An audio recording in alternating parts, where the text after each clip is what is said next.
राधे राधे दोस्तों, कैसे हैं आप लोग। आइए शुरू करते हैं अध्याय 5 रामायण आरंभ से अंत तक। अध्याय 4 में हमने देखा कि कैसे चित्रकूट में लक्ष्मण, राम और सीता जी ने अपना कुटिया बनाया और वो लोग वहां रहने लगे। आइए जानते हैं आगे की कहानी। इस अध्याय का शुरुआत होता है शूर्पणखा का आगमन और सीता हरण की शुरुआत से। वनवास के कई दिन बीत चुके थे। श्री राम, माता सीता और लक्ष्मण अब पंचवटी में रहने लगे थे।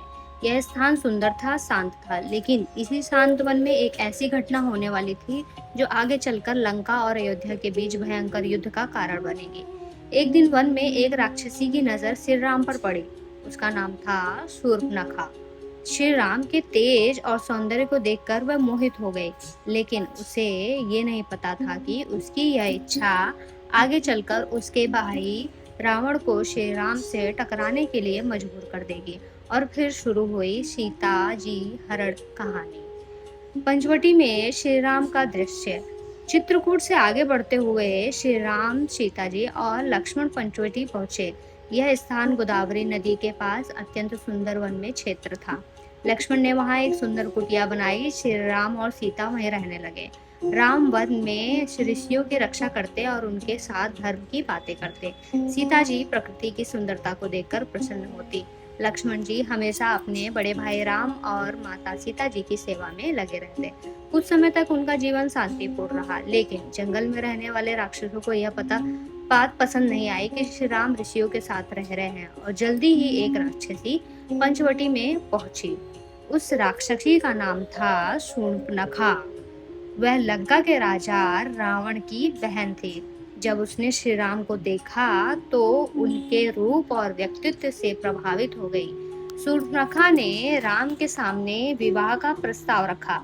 श्री राम ने मुस्कुराते हुए कहा कि वे विवाहित हैं और अपनी पत्नी सीता के प्रति पूर्णतः समर्पित हैं। उन्होंने मजाकिया ढंग से शूर्पणखा को लक्ष्मण के पास जाने को कहा। शूर्पणखा लक्ष्मण के पास पहुंची। लक्ष्मण ने भी उसे समझाया कि वे राम के छोटे भाई और उनका विवाह उचित नहीं है। जब शूर्पणखा को लगा कि राम और लक्ष्मण दोनों को उसका मजाक बना रहे हैं तो वह क्रोधित हो गई। उसने सीता को नुकसान पहुंचाने की कोशिश की। लक्ष्मण ने सीता जी की रक्षा की और शूर्पणखा को दंडित किया। अपमानित और क्रोधित शूर्पणखा वहां से चली गई, लेकिन वह सीधे अपने भाई खर और दूषण के पास पहुंची। शूर्पणखा ने खर और दूषण को पूरी घटना बताई।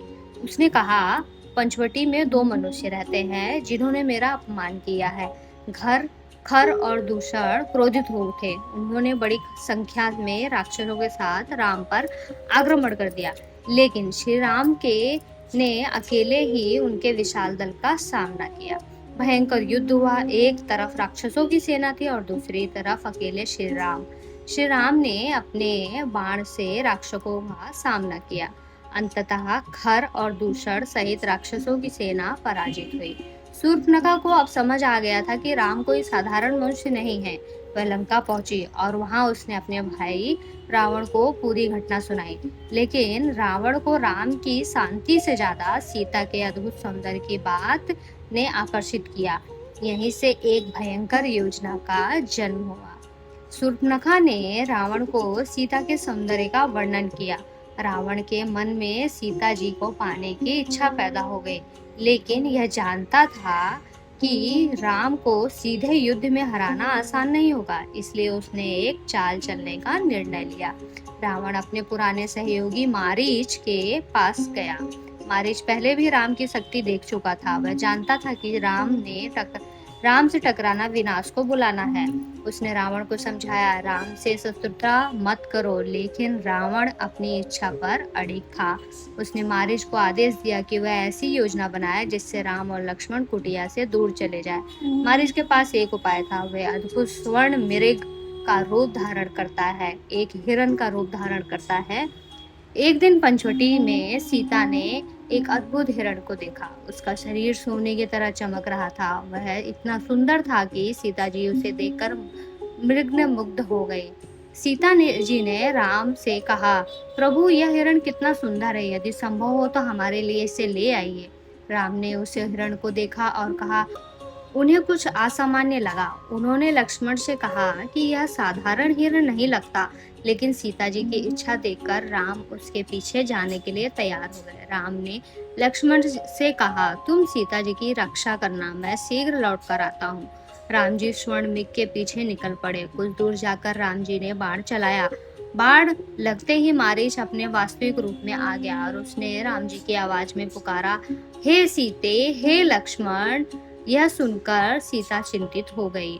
सीता जी ने लक्ष्मण से कहा, तुम्हारे भाई संकट में हैं, उनकी सहायता के लिए तुरंत जाओ। लक्ष्मण जी जानते थे कि राम जी को कोई आसानी से नुकसान नहीं पहुंचा सकता। उन्होंने सीता जी को समझाने की कोशिश की, लेकिन सीता जी बहुत चिंतित थी। अंततः लक्ष्मण राम जी की सहायता के लिए निकल पड़े। कथा की लोकप्रिय परंपराओं में यहाँ लक्ष्मण रेखा का प्रसंग आता है। हालांकि वह प्रसंग मूल वाल्मीकि रामायण में इसी रूप में नहीं मिलता। इसी समय रावण ने अपना भेष बदल लिया। वह एक साधु के रूप में पंचवटी की कुटिया के पास पहुंचा। सीता जी उस समय अकेली थे। रावण ने भिक्षा मांगी।